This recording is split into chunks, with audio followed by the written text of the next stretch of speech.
page. And the last thing we're learning about is that the Kohen Gadol and the Melech, whether they need to be anointed or not. And we said that the Kohenim Gedolim were anointed with Shemen HaMishcha, with that oil. And we'll soon see that that only up to a certain time. And by kings, it's a right of inheritance, and therefore it passes on to the children. It doesn't have to be anointed unless there's a dispute. And the last one we learned about the four different kings from what do you call it? From the Hayachaz was appointed first for 3 months, and then Yakum, and then his 11 years, and his son Yochim for 3 months, and then finally Sikyo for another 11 years. So we're up to the very top of the page, Daf Yud Amud Aleph, and this Gemara is actually very appropriate because it talks about something we do on Rosh Hashanah, which is only next week. Says the Gemara, "Me havi Shemen HaMishcha." You're telling me the Hayachas had to be anointed with the Shemen HaMishcha, but it didn't exist. What do you mean it didn't exist? Because the Tanya we learned, Mishenignis Oren, when Yeshio came along and decided to conceal the Aron, Nignis, a number of things were stored with it, and one of them was the Shemen HaMishcha, that very oil that we're talking about that they used to anoint Kohanim and kings.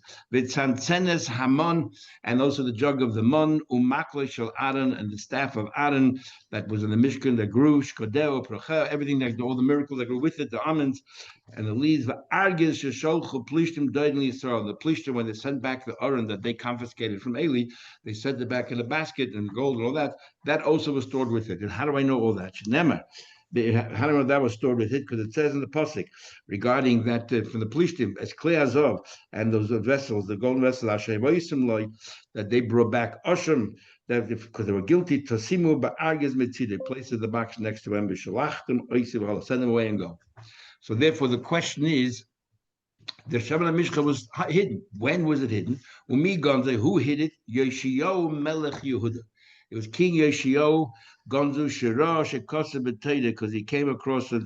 They found the Sefer Torah open there in Dvarim, and it says there in the pasuk, Yelech Hashem Oischa, that Hashem is going to scatter you. That's Malchus, Hashem will scatter you and your kingdom, and so on and so forth. In other words, it was an impending prophecy that this is going to happen soon. So what he did was Tziva v'Gonzum. He told him to hide it. Shneimar, it says. He said to the understanding Levim, L'chol Yisrael HaKadoshim, and all those are holy Hashem. Tunuas Arna Kodesh B'Bayis, place the Arna in the house of Shabona Shleima B'Dav Melech Yisrael, that Shleima Melech built the son of David, King Yisrael. Ein Lechem Maseh Ba'Kosev, you no longer have to carry it. After now, Ivdas Hashem Alekechem, go serve Hashem as Amma Yisrael. Now, what does it mean? He told him to go ahead and hide it in the building that Shleima built when it was already there the whole time. It was there all the years in the Beis Hamikdash. So originally, when Shlomo HaMelech built the Beis Hamikdash, he knew that the Beis Hamikdash won't last forever, so he built subterranean another place, which he was makdish as well. So therefore, the Aron is always there; it's always in a state of kedusha. And there he hid. And Yeshua said to the Kohanim Hamavinim, which means that only a few Kohanim were I guess privy to this particular site, and that's where and they put it in there. Rav Shlomo Garan told us when he was in Caracas, Venezuela, and he was there for a week, and he spent time with us. He said he thinks he knows exactly where the Aron is by the Kaisel. Anyway, Vamar Blaza said, Asya. So we know from there the Aron. What about the rest of the things? We make a number of Gzeira Shabbos. Asya, we find it says the word Sham. By the Aron, it says, I will reveal myself to you, Sham, there, and I'll speak to you from the Kapairis. And it says also the word Sham. It says by the Mon. It says 10 Shama. You should place it there. So we make a Sham that the Mon was always next to the Aron. And therefore, since the Aron was stored, so too was the Mon. And then we learn Asi. We learn out Mishmeresh. By the Mon, it says that it should be stored Mishmeresh, stored forever. And it says by the stick of Aaron also Mishmeresh La'ois, should be also stored. So we know that the staff of Aaron was stored. And so too, Asi will learn out Doidos. Again, by the Mon, it says Mishmeres Doidosechem, and by the Shemen HaMishcha, it says that this should be Zeli Ledoidosechem. So therefore, how in the world did they go ahead and put Shemen HaMishcha on Yehoyachaz? Amar Papa. It wasn't really the oil from Moshe Rabbeinu, but we're talking about balsam oil. They went through the motions. It was more symbolic than anything else. So we learned, Kate said, how did they go ahead and anoint the Malachim Kimineza like a crown? So by the king, they made like a crown. They took a circle of the oil. if they're not using Shemen HaMishcha properly, how do you make a king then? This was how do you make a king? In the second Beit HaMikdash, sort of like you don't have any Shemen There HaMishcha. were no kings in the second base of English. This is the first base of English. They still had kings, Malki Yehuda, but we had a machlekes about Malki Yisrael. They came back or not. If there's other Shvat that came back, but the Malki Yehuda we learned before already. A king is basically it's a dynasty. It's a Yerusha. And there's a big machlekes, and the same thing applies to the rabbinate or not. Machlekes, the Majdam, and others in Orach Chaim and Simon and Heshla, Magen Avraham. So it's a dynasty. The only time you need a Shem Mishcha was if there's a dispute amongst the children. So then, when whoever was determined that this person will be the successor, they put on Shem Mishcha. But if he didn't have it, he was still appointed successor by whoever it was. So you didn't really need it to a point because you didn't need it for the Kohen Gadol either, because all yes, you did. But didn't he just have... Gadol, you needed it until they didn't have it anymore. So then it became a Ruba Begadim. The clothes make a man. That's what I was about to say. So all he has to do is put on the 8 begadim, and he can... Yeah, but not by a king. There's no special begadim by a king. So what makes what coronates the king? The people's acceptance. So we can put the 8 begadim on you, Michael, and you'll be the Kohen Gadol. Oh. It's a Kohen. That's why he's interested. Okay. So they used to take the oil and smear around the head like a crown.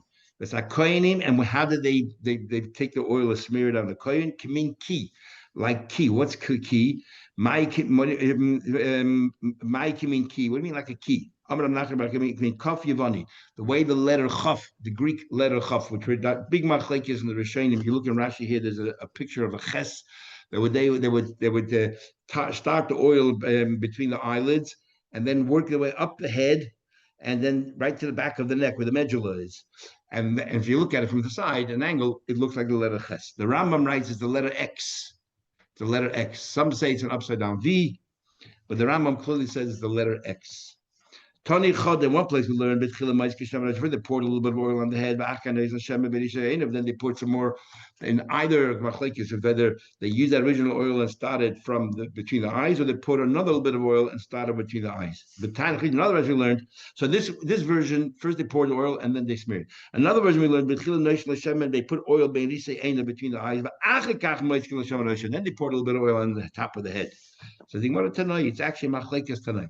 One opinion is Mashiach Adif. The most important part is the oil that's being smeared, and the others say Yitzika Adifa. That no, the most important thing is the actual pouring the oil on the head. My time with the mandam Yitzika Adifa. Why is the one who says that Yitzika is more important? Believe that the receive, because in the pasuk, in the sequence of events, it says in the pasuk, it says Yitzik Mishaman Mishchal pour from the oil on the head of Aaron, and then it's then you smear it around. So therefore, we see clearly Yitzika comes first. Even more important is the Meshicha, the smearing. My timer, what's his logic? Because somebody learns, Shekinah Moitzi, it's a Klei Shadash. We know that all the Kalim in the base of Mikdash or in the Mishkan, they in Mishkan, later on was Avodah Mechan Chosim. It was the fact that they used it for service that made it holy. But prior, in the Moshe, he went around and he put oil on all the Kalim. And all they did was Meshicha, they smeared. There was no Yitzika. But what about the pasuk where it says first it says they poured and then they smeared? This is what the pasuk means. Why do you have to now pour oil? Because you already did the Mashiach. Mashiach is the most important thing. We learn.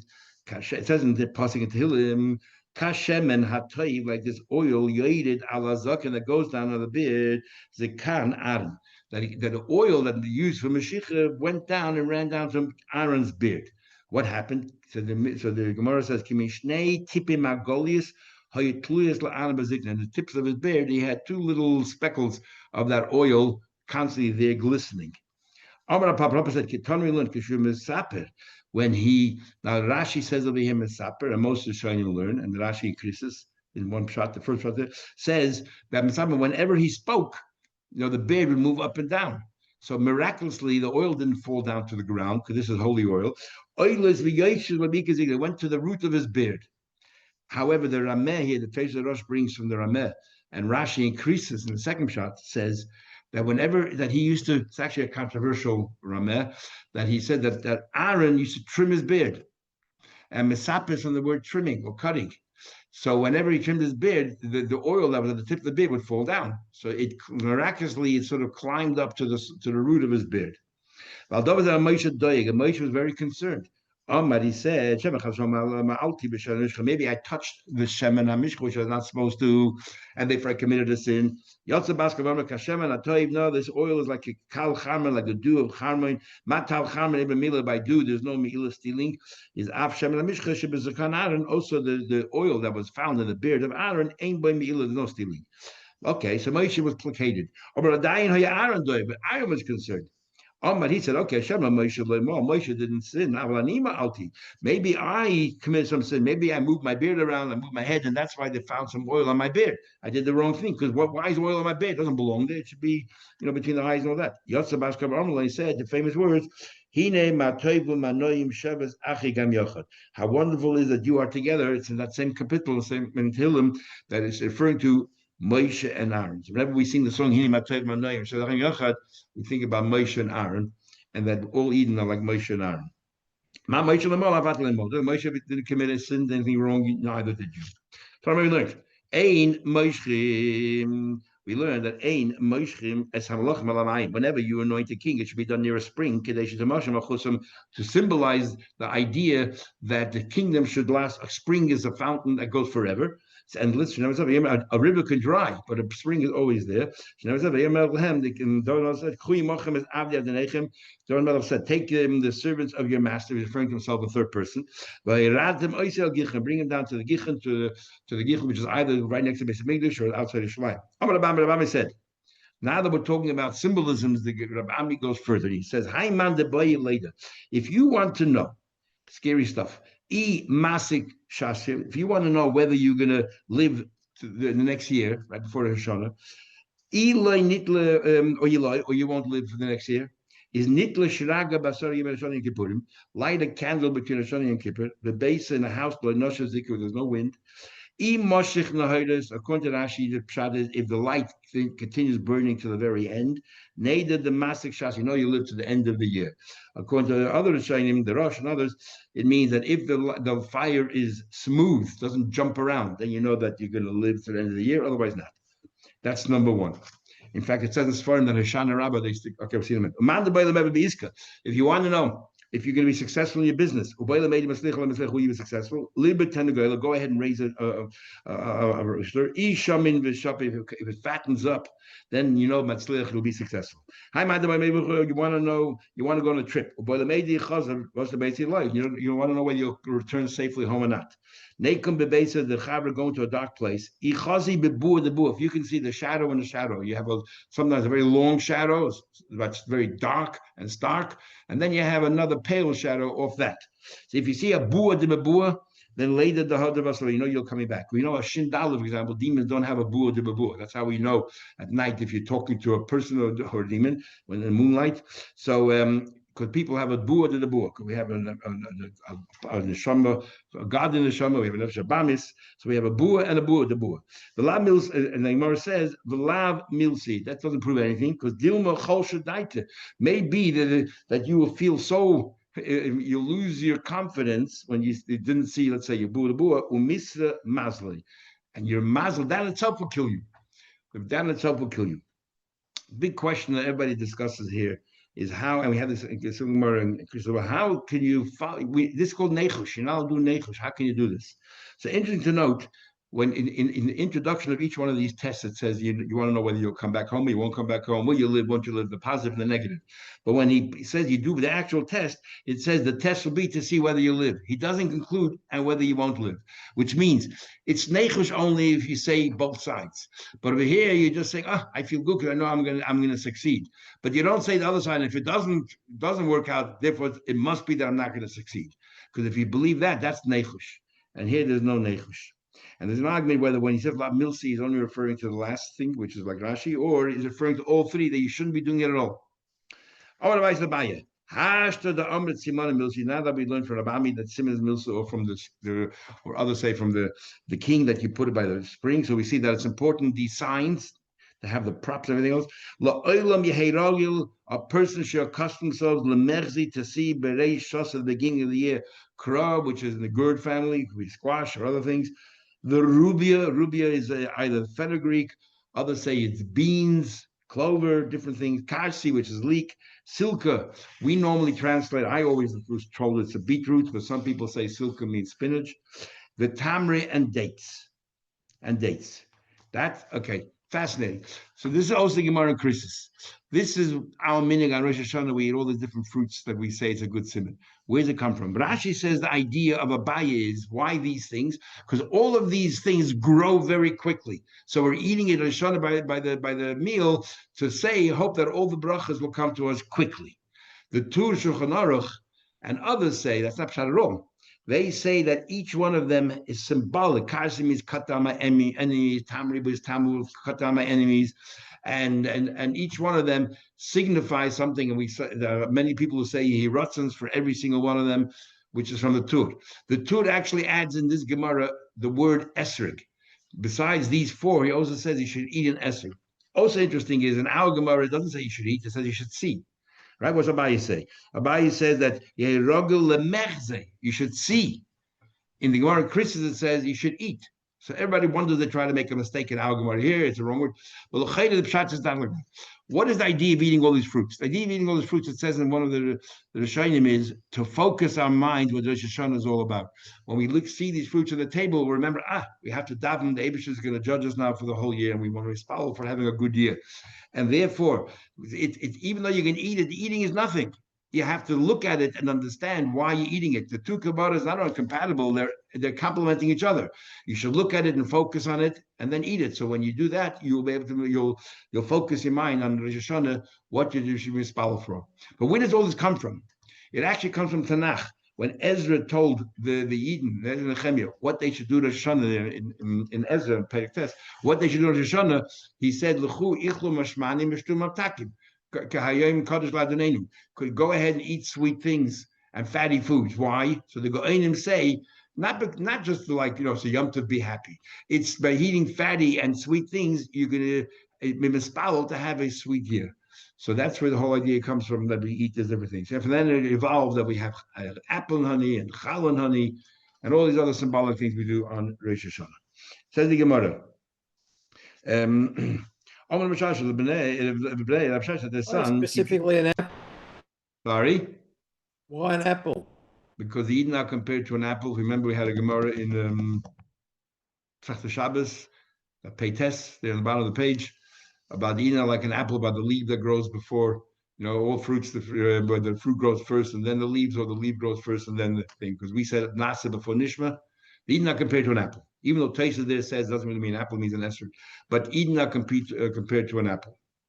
Because what the leaves come out before the fruit. Usually the leaves come out before the fruits. And by an apple, the apple comes before the leaves. Taisa there says doesn't mean apple, it means an esrog, but the Gemara says apple. So that's one of the reasons. You mean the flower. Sorry? Usually what happens is you get a flower and then you get the fruit. That's what usually happens. And an apple You're talking about the leaves. It's talking about what protects the fruit. Then we have the other reason is because in Kabbalah it says kachakalta puchin, we're like a field of apples, and therefore we have apples. Anyway, male. When you want to go mikvah to you want to go learn. This is how you should learn in a yeshiva. You want to learn and have a proper share, a pilpul, and anything else. First of all, garsum masnita. First, learn the Gemara Legirsa superficially, Gemara Rashi takes to have a general overview of what's happening, and then then you go to your Rebbe. That's exactly how the format is of learning today. You have Legirsa, and then you have Le'iyuna. And then another thing, when you sit in front of a Rebbe and you should and you want to learn, go look on Zoom and on Teams, see them, and not just listen to them on the phone. You should see their mouth. It says, you should see a teacher. We actually had an Erev there, the mayor said that the reason that the Rebbe said that I sat behind Rameh and I always looked at him. If I would have sat in front of him and looked at him straight on, I would have been a lot smarter. When you learn Goshonara the Maya, the best thing to learn next to a river, near water, symbolic, not just like the water continues running all the time, so too the Gemara will remain with you forever. The table is better to sit al kilkula the mosa mechasya. It's better to sit on the tips, the rubbish tips in the city of mechasya, which is full of tamid chum. It's better to stay in a place of tamid chum, even though the living conditions are not great. The light table do not sit at Padani the Pumbedisa, the palace of the Pumbedisa, and the palace of the Pumbedisa, because the tamid chumim in mechasya were much greater. And you should associate. The most important thing is who you associate with. Tov gildan asarya, the Muslim mechasya is better a fish. That is better a fish that's about to go off than than to eat from kutach, which we had that thick thing there, the whey, the milk, the sour milk, the moldy bread that is so tough. The Rami Kippur can break stones, and it's better to eat this fish is about to go off than that. Or others say is talking about mechasya. He's explained to you that mechasya is such a good place to be, even though the food is not ideal. It's much better than kutach and in other places. Or others say kutach is very expensive. It's better to not to spend so much money on food, spend it on other things. Then the pasuk says, so Chana said, Rama Karni B'Hashem, raise my horn to Hashem, Rama Karni, my horn, V'loi Rama Pachi, not my jug. David Ushleim Shechol B'Ked, and David Ushleim were anointed by a horn, Nimshcha Malchus, and their Malchus goes forever. Shaul the Yehu Nimshcha Pach, and Shaul and Yehu that was anointed with a jug, Lei Nimshcha Malchus did not last forever. So the Mishnah made these differences. First of all, we said that the Meshuach, B'Shemen HaMishcha, is the one that goes ahead and brings a par if he ruled wrong and everything else. But Hamaruba Begadim brings a carbon if he made an Avera like anybody else, no different than anybody else. In fact, that's the only difference between the two. We had a similar Mishnah in Megillah. All those, at the end of the first paragraph, all those Ein Bain from all those Mishnahs. So what I learned? Mashiach, it says in the pasuk, Mashiach, an anointed. I would have, if we only said the word Mashiach, I would have thought maybe the thing is talking about a king as well, and that he brings the power and all that. Tamalema, therefore, it starts off saying Im HaKoyin HaMashiach. Tamalema, Koyin Yochel, I would have thought even Merubah Gadim. Okay, any Koyin Gadol, even when they weren't anointed with oil, just wearing the clothing. Tamalema Mashiach. It has to be a Koyin Mashiach, anointed with oil. Only those Koyin Gadolim have this law that they bring a power. I would have thought, because there's a number of Kohen Gedolim. There's a Kohen Gadol, there's a Kohen Gadol that's appointed, the first Kohen Gadol got sick. Then there is the Kohen Merubah Begadim. And then you have a Kohen Meshuach Muhammad goes to the war and he makes all the declarations. What do you mean by HaKohen HaMashiach? Well, according to some of the Shainim, the Kvetch is the HaMashiach, others from the word HaKohen. There's nobody above him. There's nobody above him. So therefore, that talk about the Mashiach Muhammad, because the Kohen Gadol is superior to him. My mashma, how do you see that? Because Amar says, "Hey, hayerech hamiyumenes should be yerech." When it's talks about Gida Nosh, it says hayerech. We say it's the right. In other words, the hay makes it the principal hay makes it more prestigious, more chashuv. The most important, the Kohen Gadol. I would have thought it's a king. What do you mean? How can you have thought it's a king? It says in the pasuk you should bring a par, but there's clearly other pasuk. It says that a nasi brings a seir, a male goat. Everybody else brings a sheep or a female lamb. If they a female goat, if they make they're doing a very b'shaykik, and a king does a seir, a male goat. How can you have thought that this pasuk of par is referring to a king? Says the Gemara, par of the maisi. He brings a par, seir of the maisi. He brings a male goat. Says you want to know? We would have thought I would have thought Ashigis Maisa. If he didn't make any ruling, the king, he just did an avera. Then you obviously that's what the pasuk says. He brings a male goat. In contrast, everybody bring a female goat. About Helim Dava. But if he made the wrong ruling as well, maybe he brings a par. Yavi par. Kamashla. No, we're only talking to a kohen gadol. Then it says Ein Bein Meshuach Milchama. Only the par. Now, this is not so simple. It's actually machlekes tanaim. Is that the only difference between a Meshuach, V'Shemen HaMishcha, and a Merubah Begadim? According to Al Mishnah, the only difference is whether you bring a par or not. Second one, Maslis and Al Mishnah is obviously the Leiker Rameh. Does not follow Rameh. Why? If follows Rameh, Hatanya, didn't we learn a Merubah Begadim? Maybe par habar kol mitzvah. Rameh holds the fact there's no difference at all between at least in this regard, between the Kohen Gadol anointed with oil or the Kohen Gadol Merubah Begadim. They both bring the par. They both bring a par. So obviously our Mishnah does not follow Rameh. The Chacham didn't agree. My time with the Rameir, what's his basis? The Tanya we learned, it says the Pasich that the Koyin HaMashiach should bring from the par. He says the Tanya Mashiach ainly Ela Mashiach B'Shad Mishch. Oh, enough there is a Koyin who's anointed with the oil. It's called constantly Mashiach. Meruba Begad Benai says, Rameir, how do I know? Even if he wasn't anointed with oil, he just wore the clothing. Tamalemed HaKoyin HaMashiach. The Hey comes to include the what? Even the Kohen Gadol who's not anointed. So, well, my kid, what are you saying? From a Rabbanon. So you're saying, I'm Mishnah Rabbanon. Aim say, look at the end of the Mishnah. It says, Amen Kohen Mishamish. The Kohen Shava. There's no difference than the Kohen who originally serves. And the Kohen who is the, there's a Kohen Meshuach and a Kohen Shava. Kohen Meshuach is anointed Kohen. Then if he gets sick, you put another Kohen in his place, the Skan who becomes the Kohen. And then if the Kohen who takes his place, if the original Kohen gets better again, then the Kohen who takes the place becomes the Kohen She'avar. And we have a machlekes. What is the status of a Kohen Gadol that is now no longer functioning as a Kohen Gadol because he was only there temporarily? What happens to him? So, and there's two opinions. And in our Mishnah says there's no difference between Kohen She'avar and Kohen Meshuach. They both are qualified to do everything. The only difference is regarding the Yom Kippur and regarding the Chavisim. You know, the what they brought every morning, the mincha in the morning and the afternoon in the frying pan, that only the Kohen Gadol, the original Kohen Gadol brings it. That's the only difference. Otherwise, they're exactly the same. And that Luchayda follows Rameir because the Chachamim hold that this Kohen She'avar is he's in limbo. He's not a Kohen Gadol anymore, nor is he a Kohen Hedyot. He's in a state of limbo. So our Mishnah Sefer does not conform with the Chachamim own Rameir. So the Reisha follows Rabbi Chachamim and the Sefer follows Rameir. How does that work? The Tanya, what's the story? We learned. Either way, Kohen Gadol, let's say he became disqualified, but and he was deposed. Or he had to step aside. And they appointed someone else temporarily. The original guy goes back eventually when he recovers. And the second one, what happens to him? Kol mitzvahs kuhuna Allah dirmeh. He's a fully functional kohen, except the two things says in our Mishnah. Rabbi Yossi says Rishon chayzel avodah. The first one goes back. But the sheni is a state of limbo. Ein ro le kohen gadol, le kohen hedyot. He's neither. Omar Beisi Maisa, the story by Yosef and Ulam, it's a Polish. Either by Psul Kohen Gadol, he had a Psul as a Kohen Gadol, and they appointed someone else in his place. And then the Kohen She'avar, after the original Kohen Gadol came back to his, was reinstated, he was nowhere. Kohen Gadol, why couldn't he function as a Kohen Gadol? You can't have two Kohenim Dolim. There'll be a lot of enmity between the two. Kohen Hedyot, why can't he then revert back to Kohen Hedyot? Shemailin b'kodesh ve'ein meididin. Can't go backwards. So the beginning of our mission is Rabbanon and the end is Rameir. Says the Gemara, yes, sometimes you have no choice. Reish Rabban is Rameir.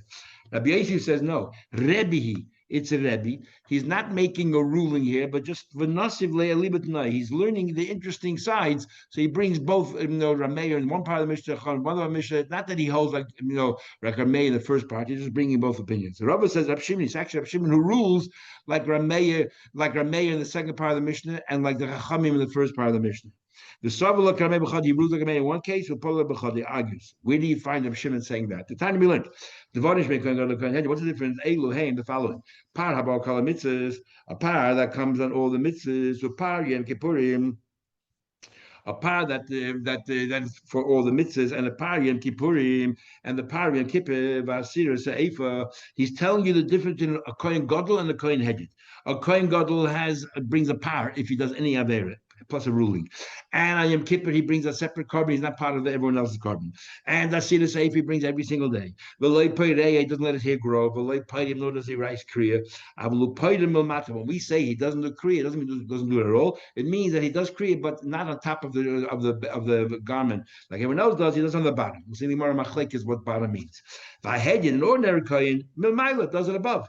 Furthermore, he's not allowed to be contaminated, defile himself to his relatives. And he has to marry a girl who's a virgin, but also ba'almana. He's not allowed to marry a widow. And there's a murder in Ara Miklat. If the Kohen Gadol passed away, the Tzech goes back home. Even as an oinen, he can bring the carbon of us. He cannot eat. He doesn't dispute. He can be makriv whatever he wants. He has first option. And he always takes the first portion as well if he wants to. And he wears 8 begadim, not 4. The Chol Havodah Kippur, every activity on Kippur, Einik Sheda Elabai, even the other activities that normally throughout the year is done by a Kohen Heged, the Korban Tamid, Karmus, everything's done by the Kohen Gadol. Upater al Tumas Mikdash Kedusha. Then we add in, he is pater. Remember, the carbon for Tumas Mikdash Kedusha is a carbon oil. You forgot your Tama, you forgot the rest of Mikdash, you bring that carbon that it fluctuates depending on your economic status. So he is pater of Tumas Migdash Kedusha. We had a big argument for the Gemara. Why? One opinion was because only somebody who can become poor. It says a Kohen Gadol and a king can never become poor. They don't have the carbon elevated. But then we had the Vivid of Shimon that says no. The two other Averis where you bring a carbon elevated like Shavuos Biti if you swore or Shavuos Eidos, a Kohen Gadol does bring it. It's only Tumas Migdash Kedusha that he doesn't bring because it says in the pasuk Mekerev Hakol that he's amongst the people if he brings the same carbon and the Kohen Gadol doesn't. That's the only thing that he doesn't bring carbon elevated. The Kulanayim Rum Gadim, and he says it that Reb Shimon says it all applies to another Kohen Gadol who is not anointed, just wears the Eid Begadim. Chutz Mepar, the only thing is the par. Maybe I call him it's a Kohen that wears the 8 clothes does not bring a par. So this part of it agrees with the first part of the Mishnah that you don't bring. No, it's not like Rameir, and not like Rameir, but everything else there's no difference. In other words, he holds like a Chamin that he's a full Kohen Gadol. That's the Merubah Begadim. Then we'll bring down what about the Kohen Sha'avar? The Kul Noyim Mashiach, they all apply to the Kohen Mashiach Sha'avar. So Kohen Sha'avar has the same state as Kohen Gadol. Chutz Mepar Kippur says Eifer. So clearly here that he's a full state of Kohen Gadol, which follows the view of Reb Meir. So Reb Shimon agrees with certain things with Reb Meir and certain things he don't. The Kul Noyim Mashur Muhammad, but the Mashur Muhammad does not treat like a Kohen Gadol. Chutz mehei dvarim amurim b'pasha. Only thing that applies to a kohen meshurach is the following: Loi parei, don't let him grow. Loi peidim lo kriya v'ematam the craven doesn't go to relatives or bias. Umuzal absula v'asal aman has to marry a virgin and he cannot marry a widow. Umachzit eser tzech divrei Rabbi Yehuda. Rabbi Yehuda argues the sixth thing. He also the tzech can go back home if he dies. The chomim ain't a machzit. Kohen meshurach is not treated like a kohen gadol. So you might fine. Okay, we found there's a view behind what's up Shimon. You said it's Reb Shimon. Where does it say his name? Who's the one who said that a Kohen Gadol is only exempt from carbon oleated regarding Tumas Migdash Kedusha, but the other carbon oleated he does bring? That's Reb Shimon. How do you know that Kohen Gadol? That the five things, the Pasha, it says the Kohen Hagadol Me'achid, that's the Kohen Gadol. Asher Yitzek al Roisha Shemen HaMishcha, that you pour on his head the Shemen HaMishcha, Zem Meshurach Muhammad. Umile is Yadav Lubis HaBegadim, and he's full by wearing the 8 clothes, and Merubah Begadim. Al Kulan, on all those it says, Roisha LaYifra Begadav LaYifram, Al Kol Nefashmei LaYaveh. So Yachal, I would have thought, Yeh Kulan Makrim Einim, I would have thought that he can all bring an Einim, Tamaloimer, Kineza Shemen Mishkas Elakav. Allah only on him, only on him, and not on his friends. After the Torah makes a division between the Kohen Gadol and all other Kohenim, so Yachal, I would have thought that Lo Yehei Mitzvah al Psula, that they don't even have the mitzvah of a Psula either. So a Kohen Gadol is makriv and einin, whether he's a Kohen Gadol with the Merubah Begadim, whether it's Mashiach, whether it's Kohen Sha'avar. Who is not makriv and einin? Only someone who's not a Kohen Gadol, the Kohen Mashiach Muhammad. So then the pasuk is afterwards there, but nevertheless, I want you to marry a psula and not an amana. It says vihu, and we're adding something else. And that includes the Mashiach Muhammad has at least those 5 laws about, but not letting the hair grow and all that.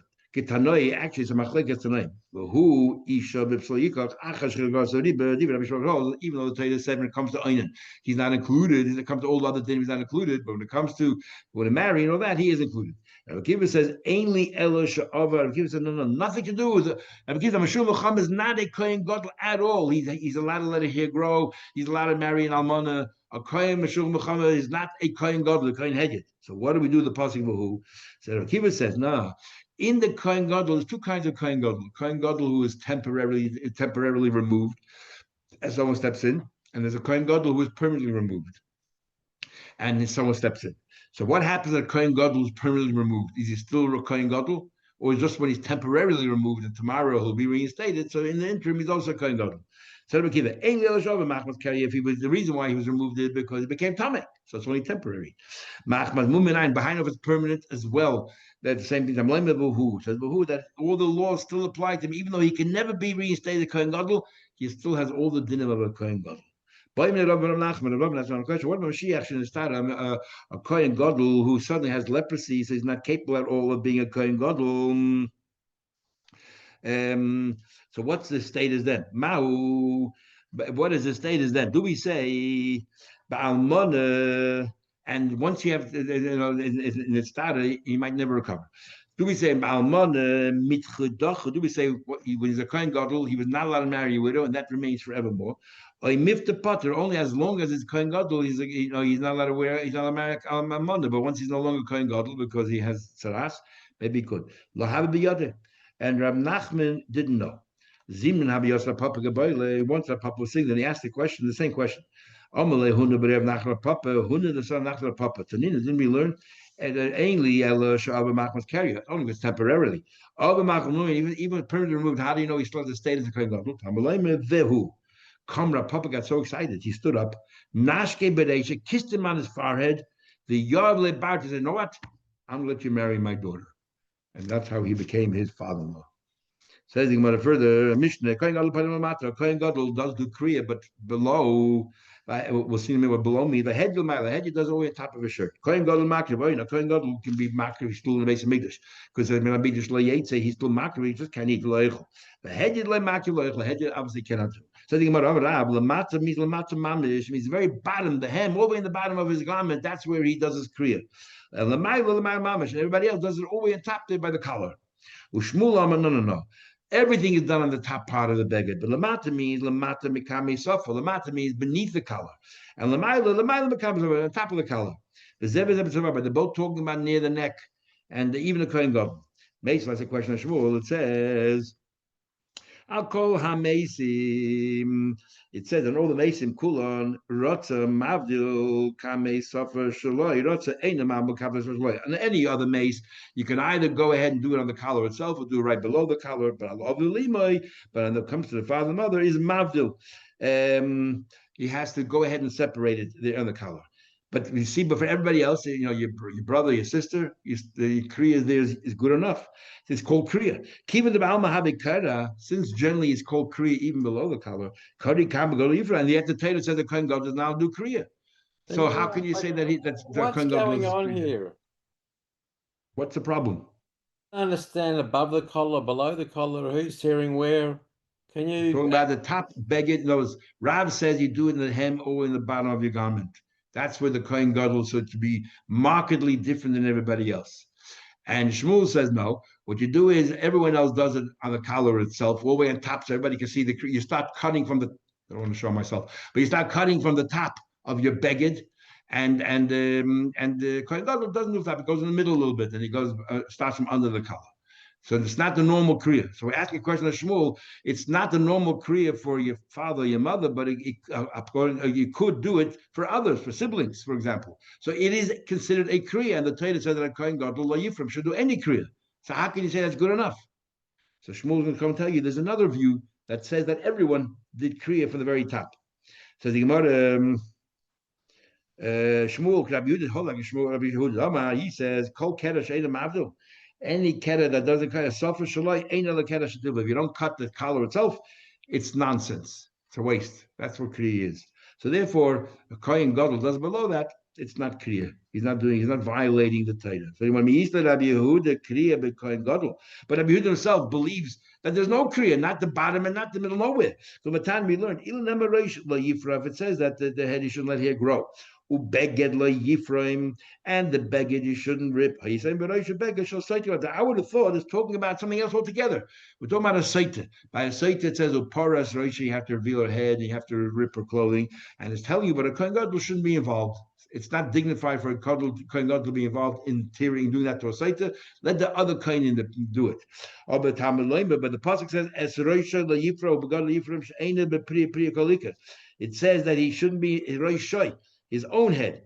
It doesn't say Rosh, the head. It says his own head, that Kohen Gadol shouldn't be doing any Kriya at all. So how can you, Shmuel, say you're following Rabbi Yehuda, who says that Kriya below the collar is not really Kriya, when Rabbi Yehuda holds that there's no Kriya at all by Kohen Gadol, not the top, not the bottom, not the middle, nowhere. So the Gemara, Shmuel says that that a Kohen Gadol is Mulmata. Answers the Gemara, Shmuel Sover Lo Rabbi Yehuda b'Chada uPola Gele b'Chada. He agrees with one, and he argues with one thing. He agrees with Rabbi Yehuda that it's not called Kriya below the collar, but he doesn't agree with Rabbi Yehuda, and he holds the Kohen Gadol does do Kriya. We'll stop over here. We finished the Masechta on Monday, and Monday's Gemara is very little, so you can split tomorrow's Gemara a little bit. And Tuesday starts Masechta Zvachim. And we had a Rashi a while ago. The Rashi said the most difficult Masechta in Shas is Masechta Zvachim. So we will be challenged, but it's beautiful Gemara anyway. And so it's about 4 months, isn't it? Roughly? 100, yeah, and the 3 months and a bit. Yeah. Anyway, it's about a year and 9 months to finish the entire Shas. It's a pretty amazing thing. And this week's parasha says the Samtim Batena, you should place it in your basket. The Balaturim says Batena, Tena's gematria is 60. And that's why there's no samach in the whole beginning of the parsha. So it says in the Sfarim, you should place in the basket, there are 60 mesechtas and shas. Actually 63, 61. If you count Baba Kamba, Baba Metzia, Baba Basra as one, that makes 61. If you put Makkos together with Sanhedrin, that makes it 1. That comes down to 60. Now, there actually aren't 60 mesechtas. It's 36 only. 36 that have Gemara, and the rest are just Mishnayos. But the Samta Batena, that when we learn the Gemara, it should all be like in the basket, that we remember it. So that's why when we finish this Siyam Shas, we're going to have to start all over again to make sure that we can remember as well. Okay, have a good one, everybody. What's the story?